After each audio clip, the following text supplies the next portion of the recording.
Alors l'actu. Je vais vous emprunter un mot tout à l'heure, gelé. Tout est gelé actuellement en raison de la pandémie du coronavirus. Toutes les compétitions mondiales ont été gelées, notamment les 3e et 4e journées des éliminatoires de la CAN 2021, prévues se tenir dans le mois d'avril. Alors, pour mettre son calendrier à jour, la Confédération africaine de football a trouvé un plan B. La CAF continue ses réflexions pour se mettre à jour de ses compétitions. Avec la menace pressante du coronavirus, tous les scénarios sont explorés au Caire, où se trouve le siège de l'institution. En ce qui concerne les éliminatoires de la CAN 2021, dont les 3e et 4e journées ont été reportées, la CAF, par la voix de son secrétaire général par intérim, a indiqué la probabilité de les achever en 2 fenêtres internationales qui s'ouvriraient en septembre et octobre prochains. En effet, l'instance gouvernante du football africain compte programmer 2 matchs dans chacune des fenêtres pour évacuer les 4 journées en attente. Mais cela dépendra du calendrier de la FIFA qui devrait lui aussi être réaménagé comme l'espère Abdelba, secrétaire par intérim de la CAF. Ce n'est pas acquis. Alors qu'est-ce que vous pensez de ce plan de la CAF, Henri Jo? Bon, déjà, c'est un plan pour sauver tout ce qui se passe actuellement, puisque normalement, en avril, on devrait avoir ces 2 matchs, notamment ce qui concerne la Côte d'Ivoire face à Madagascar, on devrait avoir ces 2 matchs-là dans le mois d'avril, mais malheureusement, en fonction de la crise mondiale actuellement au niveau de la santé, il faut vraiment rejeter cette programmation. Donc, je pense que c'est une bonne trouvaille pour la CAF d'évacuer ces compétitions, sauf que derrière, ça va poser un énorme souci. Oui, c'est un bon plan qu'on va observer. D'abord, maintenir les 5e et 6e journées à leur date initiale, et puis déplacer les 3e et 4e journées au mois de septembre-octobre. On est vers la fin d'année, parce que ces 2 journées étaient prévues pour fin mars. Ce n'est pas possible en ce moment. Donc, on va observer, parce qu'à la vérité, il y a une réunion qui va se tenir au début du mois d'avril et qui va vraiment confirmer le maintien ou pas de tout ça. Bon, dans tous les cas, il faut observer, mais déjà, sur la fin d'année, je pense que ça donne la possibilité à la Confédération africaine de football de voir l'évolution de la situation en fonction du coronavirus. Éric? Je partage son avis, donc rien à ajouter. D'accord. Et d'Angelès? Ça sera difficile, mais pas impossible. On attend de voir, parce que ce sont des idées qui sont données. Après, est-ce qu'au niveau de la faisabilité, on aura la possibilité de pouvoir les réaliser? On a évoqué, on attend de voir en fonction de la situation, si tout se rétablit d'ici avril, je pense que les choses peuvent entrer dans l'ordre. Ouais. Dans tous les cas, la modification est conditionnée par l'évolution de la pandémie, le coronavirus, parce que même les demi-finales de la Ligue des Champions sont prévues également. On prévoit de faire un tournoi final, aussi bien pour les demi-finales, enchaîner avec la finale du côté de Douala au Cameroun. Est-ce que ça va se faire? Ce sont des projections. Le tout, naturellement, sera décidé par la situation causée en ce moment par le coronavirus. Donc, on attend avec impatience cette fameuse réunion du début du mois d'avril. C'est ça. Alors, la condition pour que ce plan tienne, c'est qu'il faut qu'elle coïncide avec les dates FIFA. Est-ce que l'instance mondiale peut s'aligner sur une idée de la CAF?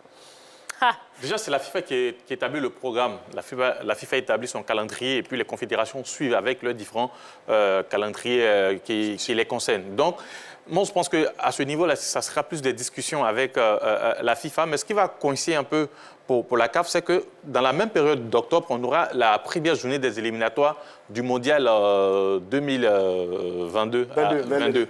Voilà, donc ça va être vraiment... À ce niveau, oui, peut-être la CAF peut profiter pour faire jouer quelques matchs, mais sauf que ça va beaucoup épuiser les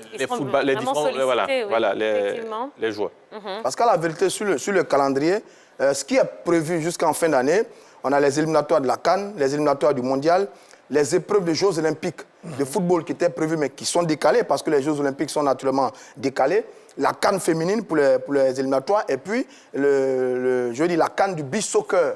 Donc ça, c'était prévu jusqu'en fin d'année. Bon, malheureusement, là, avec la situation, novembre, décembre, on va peut-être trouver la bonne formule pour déplacer juste certaines compétitions et puis introduire ces compétitions phares au niveau de la Confédération africaine de football. Le vrai problème, ce sont les dates FIFA. L'instance mondiale, pour moi, ne va pas s'aligner. Vous allez voir Infantino avec ses amis, ils vont dribbler la CAF et même proposer des solutions à la CAF qui va trouver les moyens moyen de pouvoir s'aligner parce que la CAF a à moitié sous tutelle. Aujourd'hui, je ne pense pas qu'Ahmad Ahmad a l'entièreté de la gestion de la CAF. Donc après, il faut attendre à ce que la FIFA décide. Pourquoi pas? On peut décider et puis proposer ça aux Africains. Mais je ne pense pas que les Africains vont proposer des solutions à la FIFA et la FIFA va... Oui, mais d'Angeles, Ahmad Ahmad reste quand même le président de la CAF, donc on ne peut pas lui imposer les choses comme ça. Oui, mais vous allez voir dans la suite. Moi, je suis sûr qu'Infantino va dribbler. Oui, parce que de toute façon, les décisions viennent toujours de là-haut. Donc, c'est vrai qu'Ahmad Ahmad est le président, mais bon, ça vient de là-haut. Donc, Infantino, comme il le disait, ils vont pas, c'est pas qu'ils vont imposer, ils vont proposer, mais ça sous-entend tout ce qu'on doit comprendre, que voilà ce qu'il y a à faire, et puis à nous de nous débrouiller pour voir comment s'aligner à ce qu'ils auront proposé. En fait, la CAF veut profiter de 2 fenêtres internationales. Donc, du coup, à ces fenêtres-là, normalement, il n'était pas prévu se jouer des matchs, des éliminatoires de la CAN. Donc, ils vont profiter de cela pour introduire ces différents matchs qui n'ont pas pu se jouer en mars et en avril. Donc, du coup, ça sera aux sélections d'accepter, puisque là, ils iront non seulement pour jouer les éliminatoires du mondial, et ils seront aussi amenés à jouer les éliminatoires de la CAN. Donc, quelque part, les conditions sont là, sauf qu'aux différentes sélections maintenant d'accepter de jouer, puisque peut-être en un laps de 2 mois, ils auront à jouer peut-être 4 matchs. Et là, souvent, ce n'est pas évident quand on sait que les mêmes joueurs sont utilisés dans les différents clubs. Là, ça va poser un gros problème avec les clubs qui, souvent, n'ont pas envie de laisser les joueurs venir. Sur le décalage, là, on est en septembre-octobre.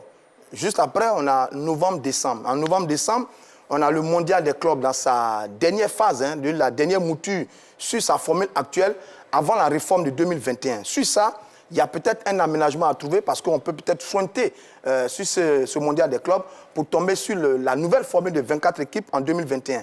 Donc, il y a des discussions qui peuvent être menées sur cette période-là entre la FIFA et la CAF pour trouver une solution. Mais dans tous les cas, je pense que la solution sera trouvée par les différentes instances au niveau du football mondial. Bon, concernant ce plan de la CAF, vous pensez qu'ils ont pensé, en proposant ce plan, en élaborant ce plan, est-ce qu'ils ont pensé aux joueurs qui devront effectivement enchaîner, jouer un petit peu sur tous les tableaux comme ça on a l'impression que non, ça c'est un aspect qui a été mis de côté d'Angeles. Il faut penser à la santé physique des joueurs. Moi, je pense que la CAF n'a pas pensé. L'objectif pour la CAF, c'est de pouvoir jouer ces matchs, écouler ces matchs, être dans le temps. Mais après, ce sont des garçons, Henri Jouet le disait, qui sont utilisés en club, en championnat, ils jouent des compétitions, et puis venir mettre toutes ces dates et tous ces matchs en même temps. Après un moment, ils seront émoussés, ça va les fatiguer. Après, ça va poser ce problème. En tant que, on a vu une année même, Brice Djadjedji avec Marseille, n'a pas voulu venir. Parce qu'après, ces joueurs-là ont du mal souvent à enchaîner les matchs et les clubs ne veulent pas parce qu'ils ont toujours besoin de ces garçons-là pour aller chercher des titres. Voilà, donc au niveau de la santé, il y a gravement problème. Là où peut-être ça peut être bien pour les joueurs, c'est qu'ils seront en début de championnat. Donc du coup, pas trop émoussés, si je peux le dire ainsi. Ensuite, la CAF est un peu dans des difficultés puisque nous ne sommes plus au système de la CAN avec le mois de juin, puisqu'on a joué la CAN passée, on était du côté de l'Égypte et on a pu jouer en juin et en juillet. Oui. Cette fois-ci, du côté du Cameroun, on a ramené en janvier. Donc d'abord, il faut finir les éliminatoires, procéder au tirage au sort pour pouvoir jouer en janvier. Donc du coup, ils n'ont pas le choix. Ils n'ont pas le choix de tergiverser et tout et tout. Mais... Donc cette solution, à mon avis, a été trouvée pour sauver quand même cette CAN 2021. Mais votre théorie, elle est quand même pas très fiable puisque vous dites qu'ils seront en début de saison. Eh bien non, c'est même pas sûr puisqu'on n'a déjà pas fini on n'a pas encore fini la dernière. On n'a pas fini cette saison. Non, on fait tous des projections. On fait tous des projections et on sera en début de saison normalement. Septembre, octobre, c'est... Normalement, mais on n'y est pas encore. Je dis sur ça... Allez, rapidement, Roger Stéphane. Sur ça, bon, là, les joueurs sont au repos quand même aussi. Ils sont en train de récupérer un peu. Là, ça va être un peu serré sur les mois qui viennent. Mais la vérité, il y a des matchs qui étaient prévus. À cette période-là, il y a des matchs qui étaient prévus, il y a des compétitions qui étaient prévues. Donc, c'est un peu logique. C'est juste qu'on va procéder à des remplacements. On va en retirer quelques-unes des compétitions, peut-être les moins importantes, pour introduire celles qu'on a besoin de finir avant d'entamer la nouvelle saison. Donc, je pense que c'est faisable. C'est vrai que ça va tirer un peu sur le physique de nos joueurs, mais je pense que dans l'ensemble, c'est faisable quand même. D'accord, très Comme bien. on le dit en zouglou, ça réussit toujours. Il n'y a pas un seul qui sera fatigué. C'est nous tous, on est fatigués. Mais on Eh joue. bien justement, revenons au zouglou hein, avec notre invité Éric Patron. Pourquoi n'avoir pas choisi ou privilégié une carrière solo et vous avez voulu former un groupe dès le début de votre carrière, Éric? Oh, ben, on va dire les années de l'ambiance facile, qu'on appelle le Royo. Ouais. On était nombreux, hein, plus de 15-16 personnes, jusqu'à ce qu'on nourrisse ce rêve-là de devenir des artistes confirmés. Alors, le fondateur même de ce groupe, c'est Clemso, c'est pas moi. C'est lui qui me fait appel et après, ensemble, on appelle tous les autres. Je veux dire, quand on est jeune, on vient, on est dans un truc qu'on aime, on est tous passionnés, on n'a pas ces idées-là. Et puis, je pense que c'est beaucoup plus intéressant ensemble. Et puis, avant, à l'instar des groupes comme Salopard et autres, voilà, on a eu envie des systèmes gazeurs et tout, on a eu envie de faire comme des grands frères et tout. Donc, paf, on se lance dedans comme ça. Et puis, c'est pas plus mal, c'était bien. Voilà. Est-ce que le Woyo, c'est le passage obligé quand on prétend être un grand artiste zouglou? Quand on est puriste zouglou, on aime bien le dire. Mais le temps évolue, hein. Voilà, comme le dit le grand frère Mewe, qui s'adapte. Donc, aujourd'hui, on ne peut pas parler d'obligation. Nous, à notre temps, on pouvait le dire. Ou au temps des Yodé et Siro, ça s'imposait à eux. Mais aujourd'hui, on n'est pas obligé de le dire parce qu'il y a tous les moyens aujourd'hui dans les studios, il y a toutes les façons, toutes les techniques. Je peux apprécier Soumbil, savoir bien chanter, et puis aller en studio, demander qu'on me fasse une musique comme ça, bosser et venir poser en studio. Avant, si tu ne fais pas les pipera, pour savoir que là, il faut faire yé, ouah, c'est un peu chaud. Quand tu ne fais pas ça, on dit non, tu n'as pas fait l'école. Mais c'est quand même, je dirais, quand même l'école.